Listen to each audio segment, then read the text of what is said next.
ये शिखर ध्वज इस बात का भी प्रतीक है कि सदियां बदलती हैं, युग बदलते हैं, लेकिन आस्था का शिखर शाश्वत रहता है। શ્રેષ્ઠતમને પામવા આટલું પર્યાપ્ત છે. આપણે ગુજરાતી અને આપણી પવિત્ર ભૂમિ એ ગુજરાત છે.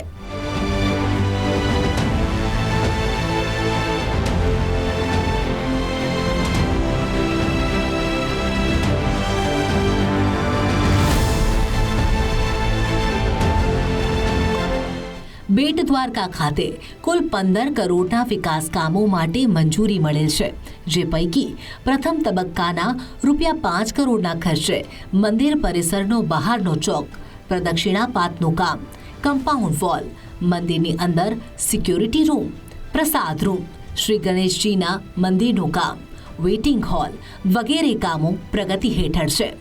બીજા તથા ત્રીજા તબક્કાના ₹10 કરોડના કામો આયોજન હેઠળ છે.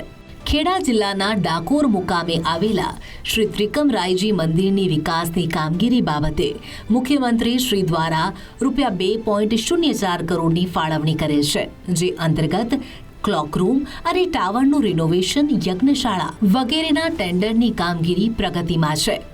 ગિરનાર યાત્રાધામ ખાતે રોપવે કાર્યાન્વિત થતા શ્રદ્ધાળુઓ પ્રવાસીઓની સંખ્યામાં થતા વધારાને ધ્યાનમાં રાખી રાજ્ય સરકારે ₹3.80 કરોડના ખર્ચે પાયાની સુવિધાઓ અને સલામતીના દ્રષ્ટિકોણને ધ્યાને રાખી રોપવેના અપર સ્ટેશનથી અંબાજી મંદિર સુધી pathway, land development, toilet block, પીવાના પાણીની સુવિધા, સુએજ ટ્રીટમેન્ટ પ્લાન્ટ વગેરે કામો પૂર્ણ કરવામાં આવ્યા છે.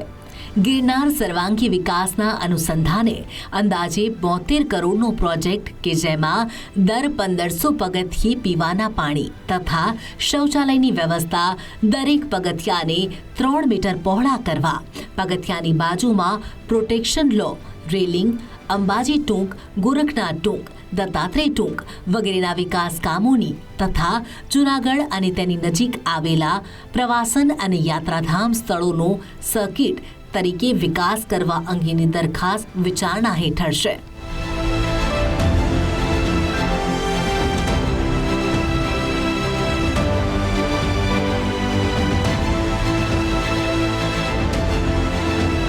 પાલીતાણા યાત્રાધામ કે જ્યાં લાખોની સંખ્યામાં આવતા શ્રદ્ધાળુઓને જોતા રાજ્ય સરકારે સિદ્ધવડ ખાતે ₹2.50 કરોડના ખર્ચે પાલ અને ટોયલેટ બ્લોક્સ બાંધવાની કામગીરી પ્રગતિ હેઠળ છે. પાવાગઢ મંદિરમાં પ્રધાનમંત્રીના વરદ હસ્તે 5 સદી પછી તારીખ 18/6/2022ના રોજ મંદિરની ધ્વજારોહણ વિધિ કરવામાં આવી હતી. વર્ષ 2017માં ₹121 કરોડના ખર્ચે વિકાસ કામો માટે જાહેરાત કરવામાં આવી હતી, જે અંતર્ગત ભક્તો માટે પ્રદક્ષિણા રૂટનો પણ સમાવેશ કરવામાં આવ્યો છે. તો મહાકાળી મંદિરના સુવર્ણજડિત ગર્ભગૃહને પણ ખુલ્લું મૂકવામાં આવ્યું છે. ગુજરાત પવિત્ર યાત્રાધામ વિકાસ બોર્ડ અને મંદિર પ્રશાસનના સહયોગથી નવીન મંદિર સહિત 121 કરોડ ઉપરાંતના વિકાસ કાર્યોને લઈને પાવાગઢની કાયા પલટ થઈ ગઈ છે. सपना जब संकल्प बन जाता है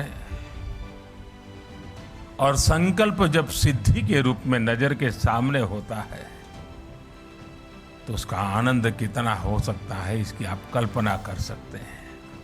5 शताब्दी तक मां काली के शिखर पर ध्वजा नहीं फहरी थी. आज मां काली के शिखर पर ध्वजा, ये पल हमें प्रेरणा देती है, ऊर्जा देती है और हमारी महान परंपरा और संस्कृति के प्रति समर्पित भाव से जीने के लिए हमें प्रेरित करती है. ये शिखर ध्वज केवल हमारी आस्था और आध्यात्म का ही प्रतीक नहीं है. ये शिखर ध्वज इस बात का भी प्रतीक है कि सदियां बदलती हैं, युग बदलते हैं, लेकिन आस्था का शिखर शाश्वत रहता है. જાણવું એ પણ જરૂરી છે કે ₹12 કરોડના ખર્ચે પાવાગઢ મંદિરનું જીર્ણોદ્ધાર પણ કરવામાં આવ્યું છે, તો માજી ચોક ખાતે ₹37 કરોડના અંદાજિત રકમના વિકાસ કામો જેવા કે parking, rest area, office building, dormitory, તેલિયા તળાના બ્યુટિફિકેશનની કામગીરી વગેરે કામો હાથ ધરવા અંગે કાર્યવાહી કરાઈ છે.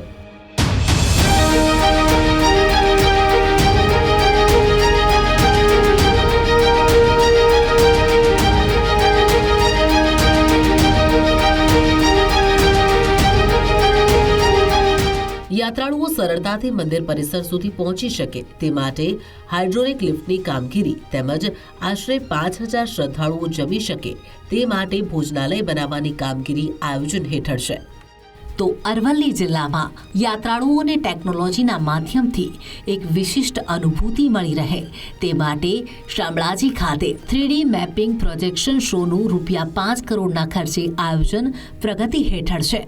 જેમ દ્વારકા, સોમનાથ આ તીર્થ સ્થાનો પર આ શો ચાલી રહ્યા છે, એ જ પ્રકારનો શો શામળાજી વિષ્ણુ મંદિર ખાતે પણ ટૂંક સમયમાં શરૂ થશે. સરકારે આવડી મોટી ગ્રાન્ટ ફાળવી અને આ શોનું આયોજન જે કર્યું છે એના કારણે શામળિયાના ભક્તોના અને દેવગદાધર શામળિયા પ્રત્યેની જે આસ્થા છે એમાં વધારો થશે. હું શામળાજી વિષ્ણુ મંદિર ટ્રસ્ટ તરફથી ગુજરાત સરકારનો અને દેશના વડાપ્રધાન માનનીય નરેન્દ્રભાઈ મોદીનો વિશેષ આભાર માનું છું. મહેસાણા જિલ્લાના વિસનગર તાલુકા સ્થિત શ્રી વાડીનાથ મહાદેવ મંદિરના વિકાસ અને જીર્ણોદ્ધાર માટે કુલ 5 કરોડની ગ્રાન્ટ મંજૂર કરવામાં આવી હતી, જેની કામગીરી 8/9/2022ના રોજ પૂર્ણ થયેલ છે.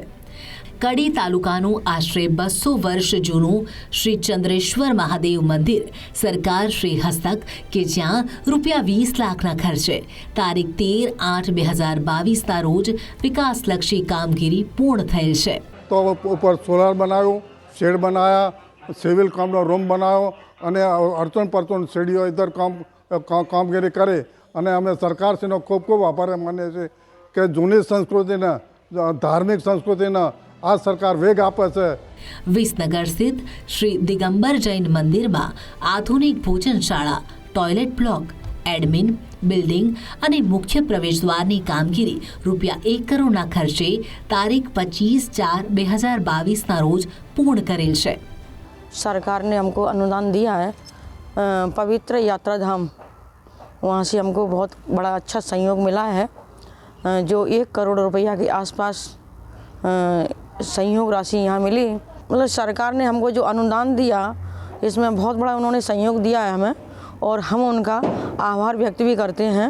અહીંયા આ જૈન દિગંબર અતિ ક્ષેત્ર ઉમતા અહીંયા ગમે તેટલા યાત્રી આવો એમની તમામ સુવિધાઓ પૂરી પાડવામાં આવે છે. સરકારશ્રી તરફથી એ સહયોગ ખૂબ કરવામાં આવેલો છે. અને એવું નથી કે જૈન લોકો આવે તો જ એમની સેવા આપવાની, બહારના બીજા કોઈ પણ સમાજના માણસો આવે એ લોકોને પણ સુવિધા પૂરી પાડવામાં આવે છે, જમવાની, રહેવાની. હવે વાત વડનગર હાટકેશ્વર મંદિરની કરીએ તો વર્ષ 2022-23માં ₹4.49 કરોડના ખર્ચે સભાગૃહની કામગીરી પ્રગતિ હેઠળ છે. બહુચરાજી મંદિર વર્ષ 2022-23માં શ્રી બહુચરાજી માતાજી મંદિર પરિસરમાં સર્વગ્રાહી વિકાસની કામગીરી માટે ₹5 કરોડના ખર્ચે વિવિધ વિકાસલક્ષી કામો હાલ પ્રગતિ હેઠળ છે. જોવા જઈએ તો શ્રી બહુચરાજી માતાજી ટેમ્પલ ટ્રસ્ટનું આ મંદિર 1839 આસપાસ આ મંદિર બનાવવામાં આવ્યું હતું માનાજીરાવ ગાયકવાડ દ્વારા. ત્યારથી લઈ અને આજ સુધી એટલે કે ટૂંક જ સમય પહેલાં આપણે જાણીએ છીએ કે સરકાર દ્વારા એવી જાહેરાત કરવામાં આવી છે કે યાત્રિકોને કોઈ પણ પ્રકારની તકલીફ ન પડે એના માટે થઈ અને મંદિર અને આજુબાજુના પરિસરનો ખૂબ જ ઝડપથી વિકાસ કરવા માટેની સરકારશ્રી તરફથી પણ જાહેરાત થઈ છે. અને યાત્રિકોને તમામ પ્રકારની સુવિધા મળી રહે, જેમ કે રહેવાની સુવિધા છે, ખાવા પીવાની સુવિધા છે, પાર્કિંગની સુવિધા છે. દર્શન માટે ગમે એટલી મોટી સંખ્યામાં ભક્તો આવે તો પણ એમને પણ તકલીફ ન પડે એના માટે થઈ અને મંદિરનું પણ આખું નવેસરથી રિનોવેશનનું પ્લાનિંગ થઈ રહ્યું છે અને ખૂબ જ ઝડપથી એ દિશામાં અત્યારે આગળ વધી રહ્યા છીએ. ડાંગ જિલ્લાના સુબેર તાલુકા સ્થિત શ્રી સબરીધામ મંદિર ખાતે ₹5 કરોડના ખર્ચે હાથ ધરાયેલ વિકાસ કામો પૂર્ણતાની આરે છે।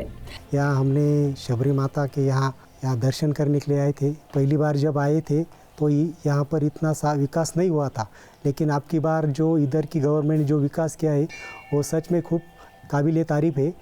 और यहाँ के पहले जो यहाँ रहने की व्यवस्था नहीं थी, अब की बार आए तो रहने की व्यवस्था है, पार्किंग की व्यवस्था है, और सच में इस इधर की गवर्नमेंट ने जो काम किया है वो काबिल तारीफ़ है। નવસારી જિલ્લાના વાંસદા સ્થિત ઉનાઈ માતાજી મંદિરના નવીનીકરણ માટે ₹1.95 કરોડના ખર્ચે વિકાસલક્ષી કાર્યો હાથ ધરાશે। ઓનલાઈન ટેન્ડર બહાર પાડવામાં આવ્યું છે। શિકલી સ્થિત મલ્લિકાર્જુન મહાદેવ મંદિર ખાતે ₹50 લાખના ખાતે વિકાસલક્ષી કામોની કામગીરી પ્રગતિ હેઠળ છે। ગુજરાત સરકારના યાત્રા વિકાસ ધામના સહયોગથી 50 લાખ રૂપિયા ગ્રાન્ટ ફાળવી એની અંદર યાત્રીઓ માટે રહેવા માટે તો ધર્મશાળા ના કહેવાય, પાટના ખંડ એક ઉપલબ્ધ કરવામાં આવ્યો। લેટેસ્ટ સંડાસ બાથરૂમનું વેસ્ટર્ન ટાઈપ બનાવવામાં આવ્યા। ઉપરાંત બ્લોક દરેક જગ્યાએ પાથરવામાં આવ્યા। એક રૂમ બનાવાયો અને અન્ય પ્રજાના સહકારથી લગભગ 60 લાખનું કામ કરી કુલે 1 કરોડ અને 10 લાખનું કામ હાલમાં થયેલ છે। આજના સમયમાં આજના કાળમાં શિવભક્તિ વધી રહી છે અને આપણા મલ્લિકાર્જુન દાદાનો મહિમા બહુ પુરાણો છે। 864 વર્ષ અતિ પુરાણું એવું મંદિર, અને આ મંદિરમાં અમે લગભગ છેલ્લા 24 વર્ષોથી દર મહાશિવરાત્રિએ યજ્ઞો કરીએ છીએ। યજ્ઞોમાં અનેક ભક્તજનો લાભ લે છે, અને મંદિરની પહેલાંના સમયમાં એવી સ્થિતિ હતી, એટલો બધો વિકાસ નહોતો, અને પરમાત્માને પ્રાર્થના કરી અને મહાદેવ દાદાએ પ્રાર્થના સાંભળી અને આપણી ગુજરાત ગવર્મેન્ટે, આપણી ભારત સરકારે આ મંદિરના વિકાસ અર્થે એમની યોજના પ્રમાણે 50 લાખ રૂપિયા ફાળવ્યા। સરકારશ્રીનો પણ ફરી પાછો અમે હૃદયપૂર્વક આભાર માનીએ છીએ કે પ્રતિ વર્ષે યજ્ઞો પણ થાય છે, અને સરકારના માધ્યમથી જે કંઈ આ પણ ડેવલપ થવા પામ્યું છે તે બદલ હું મલ્લિકાર્જુન ટ્રસ્ટના તમામ પૂજારીઓ અને બ્રાહ્મણો માટે એમના વતી હું એમનો ખૂબ આભાર માનું છું। વાંસદા સ્થિત હર્ષદી માતા મંદિરના વિકાસ માટે ₹7 લાખ, ત્રિવિક્રમરાયજી મંદિર માટે ₹17 લાખ, વીરેશ્વરી મંદિર માટે ફાળવેલ ₹10 લાખ હેઠળની કામગીરી પૂર્ણ થયેલ છે। વલસાડ જિલ્લાના ધરોઈ મુકામે આવેલ ધાટકેશ્વર મહાદેવ મંદિરના વિકાસ માટે ₹20 લાખ તથા ઉર્જાના કામો માટે ₹5 લાખના ખર્ચે કામગીરી હાથ ધરાશે। ધરમપુર તાલુકાના વિમળેશ્વર મહાદેવ મંદિર ખાતે ₹3 લાખ, કાળારામજી મંદિર ખાતે ₹13 લાખ, નર્મદેશ્વર મહાદેવ મંદિર માટે ₹20 લાખ, ધર્મેશ્વર મહાદેવ મંદિર માટે ફાળવેલ ₹14 લાખની કામગીરી પૂર્ણ થયેલ છે। અમરેલી જિલ્લામાં ભૂરખિયા હનુમાનજી મંદિર માટે ₹2.11 કરોડની ગ્રાન્ટ ફાળવવામાં આવી છે। કામ પ્રગતિ હેઠળ છે। 436 વર્ષ પહેલાં અયોધ્યાના ખાખીનો આખો સંઘ નીકળેલો અને વિરમગામમાં એણે મુકામ કરેલો। એમાં જે એના મુખ્ય હતા દામોદરદાસ બાપુ, એના સ્વપ્નમાં દાદાએ કહ્યું કે અહીંયા તમે આવો અને તમારા હાથે પ્રાગટ્ય થવાનું છે। એટલે સંવત 1642માં ચૈત્ર સુદ પૂનમનું દાદાનું દામોદરદાસ બાપુના હાથે પ્રાગટ્ય થયું છે। અત્યારે બગીચો જેણે તો તૈયાર થઈ ગયો છે, બહુ સરસ બનાવ્યો છે, અને આ મંદિર એમાંય તે સક્રિય રહી અને આપે જ છે સહકાર। ભાવનગર જિલ્લામાં રૂવાપ્રી માતાજીના મંદિર માટે ₹2 કરોડની ફાળવણી કરવામાં આવી હતી, જે કામગીરી પૂર્ણ થયેલ છે। ત્યારે શરૂઆતમાં આવતા હતા તે વખતે અહીંયા આગળ ખાલી નાનું મંદિર હતું, અહીંયા ગેટ હતો, એ મને ખ્યાલ છે। ત્યાર પછી જે સરકારે અહીંયા આગળ ગુજરાત સરકારે અને જે નરેન્દ્રભાઈ મોદીએ જે અહીંયા ડેવલપ કર્યું છે અને વિકાસ કર્યો છે, ઘણો એનો આભાર માનું છું। 700 વર્ષથી અહીંયા પૂજા કરીએ છીએ અમે, પેઢીઓની પેઢીઓ પૂજા કરતા આવ્યા છીએ અમે। બીજા નંબર હમણાં ગવર્મેન્ટે ગ્રાન્ટ ફાળવી, એમાંથી આ ઘણો વિકાસ થયો, એ પછી અમારે ઘણી ઓલી થઈ ગઈ, ઘણા માણસો પણ આવતા થયા। હવે મંદિરનું પહેલાં જે હતું ચિત્ર, એની કરતાં અત્યારે જે જોયું ને એમાં જે ગુજરાત રાજ્ય યાત્રાધામ વિકાસ બોર્ડ દ્વારા જે એનો વિકાસ કરવામાં જે આવ્યો, એની અંદર ભોજનાલય છે, શેડ છે, પછી નવું મંદિરનું જે પ્રાણ પ્રતિષ્ઠા કર્યું, આગળ બગીચો છે, પછી બેઠવા માટે બેન્ચો મૂકેલી છે, સ્ટેજ બનાવ્યું છે. બહુ સરસ મજાનું સરકારે કામ કર્યું છે ને એના માટે થઈને તે લોકોએ અહીંયા આખો 6 મહિનામાં ફૂલ પબ્લિક અહીંયા આવે અને એના માટે વ્યવસ્થા બધી સરકારે બહુ સરસ કરી. એ બદલ હું સરકારનો બહુ આભાર માનું છું. બોટાદ જિલ્લાના કષ્ટભંજન દેવ સારંગપુર તથા શ્રી સ્વામિનારાયણ મંદિર સારંગપુર વચ્ચેના જર્જરિત રસ્તાના સમારકામ અર્થે 30% મંદિર ટ્રસ્ટના ફાળા સાથે રૂપિયા 2.25 કરોડના કામની મંજૂરી મળી છે. ગુજરાતના દેવસ્થાનો વિકાસ કાર્યોના ઉદાહરણો ઉડીને આંખે વળગે છે. તેથી જ તો દેશના યશસ્વી વડાપ્રધાન શ્રી નરેન્દ્રભાઈ મોદીએ અને રાજ્યના મુખ્યમંત્રી શ્રી ભૂપેન્દ્રભાઈ પટેલે ગુજરાતના તમામ યાત્રાધામની સુંદરતા ઓર નિખારી છે.